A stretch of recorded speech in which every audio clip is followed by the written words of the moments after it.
Sesampainya Nabi Muhammad di Sidratul Muntaha, beliau ditawari susu dan khamar. Lalu Nabi lebih memilih susu. Kemudian dikatakan kepada beliau, engkau telah diberi petunjuk sesuai fitrah. Dalam lafal yang lain, engkau telah mengenai fitrah. Sedangkan andai kata engkau mengambil khamar, tentu umatmu akan mengalami kesesatan.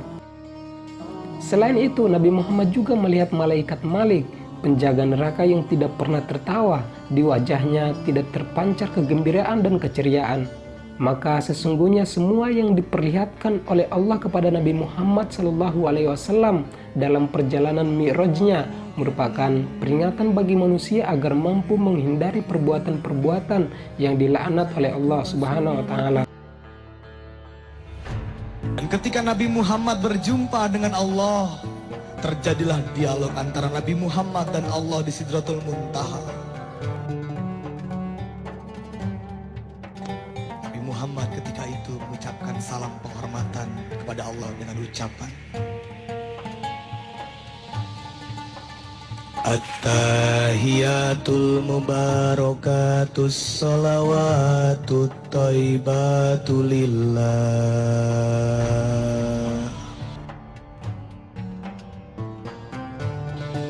Nabi Muhammad mengucapkan salam kepada Allah dengan ucapan segala kehormatan, kelimpahan, kebahagiaan, dan kemuliaan adalah bagimu ya Allah. Kemudian Allah menjawab salam Nabi dengan ucapan Assalamu alaika ayyuhan nabiyyu wa rahmatullahi wa barakatuh.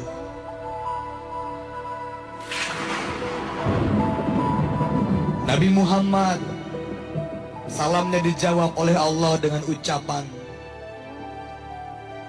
keselamatan, rahmat Allah dan berkahnya tetap kepadamu, wahai Nabi.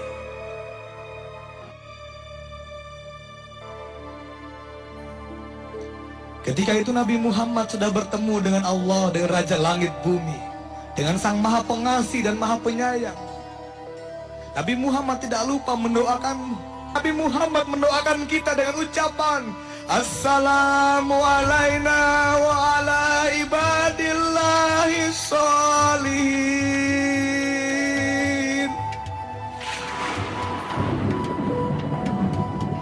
Nabi Muhammad mendoakan kita semua dengan ucapan keselamatan. Mudah-mudahan tetap kepada kami dan hamba-hamba yang soleh-soleh, yang baik-baik. Dan kemudian seluruh malaikat yang menyaksikan kejadian itu, mereka semua bersaksi dengan mengucapkan Asyhadu an la ilaha illallah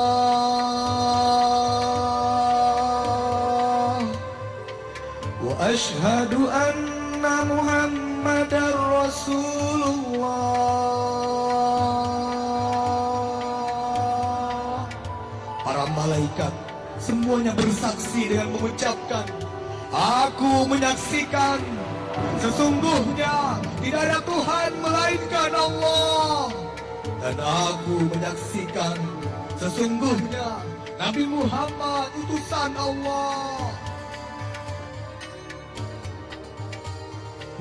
Peristiwa penting yang terjadi dalam Isra Mi'raj lainnya, yakni perintah Allah kepada umat Nabi Muhammad untuk menjalankan 50 kali sholat dalam sehari semalam.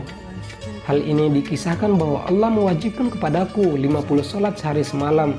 Kemudian saya turun menemui Musa alaihissalam. Lalu Musa alaihissalam bertanya, apa yang diwajibkan Tuhanmu atas umatmu? Saya menjawab, 50 sholat. Dia berkata, kembalilah kepada Tuhanmu dan minta keringanan karena sesungguhnya umatmu tidak akan mampu mengerjakannya. Sesungguhnya saya telah menguji dan mencoba menjalankannya di Bani Israel. Lalu Nabi Muhammad bersabda, maka saya pun kembali kepada Tuhanku. Seraya berkata, wahai Tuhanku, ringankanlah untuk umatku. Maka dikurangi dariku 5 sholat. Kemudian saya kembali ke Musa dan berkata, Allah mengurangi untukku menjadi 5 sholat. Dia berkata, sesungguhnya umatmu tidak akan mampu mengerjakannya, maka kembalilah kepada Tuhanmu dan minta keringanan. Maka terus menerus saya pulang balik antara Tuhanku dan Nabi Musa alaihissalam, sampai pada akhirnya Allah berfirman, wahai Muhammad, sesungguhnya ini adalah 5 sholat sehari semalam. Setiap sholat pahalanya 10, maka semuanya menjadi 50 sholat. Kemudian saya turun kembali bertemu dengan Musa alaihissalam, seraya aku ceritakan hal ini kepadanya. Dia berkata, kembalilah kepada Tuhanmu dan mintalah keringanan. Maka saya pun berkata, sesungguhnya saya telah kembali kepada Tuhanku sampai saya pun malu kepadanya. Hadis riwayat Muslim. Akibat peristiwa dialog yang panjang ini, akhirnya umat Nabi Muhammad SAW menjalankan sholat 5 waktu sehari semalam, yakni sholat maghrib, isya, subuh, zuhur, dan asar. Maka sebagai umat muslim yang taat terhadap perintah Allah dan Rasulnya, sesungguhnya hikmah yang harus diambil dalam negosiasi Nabi Muhammad dengan Allah ini, yakni janganlah sesekali meninggalkan sholat wajib 5 waktu sehari semalam, karena yang demikian itu telah diringankan oleh Allah Subhanahu wa Ta'ala.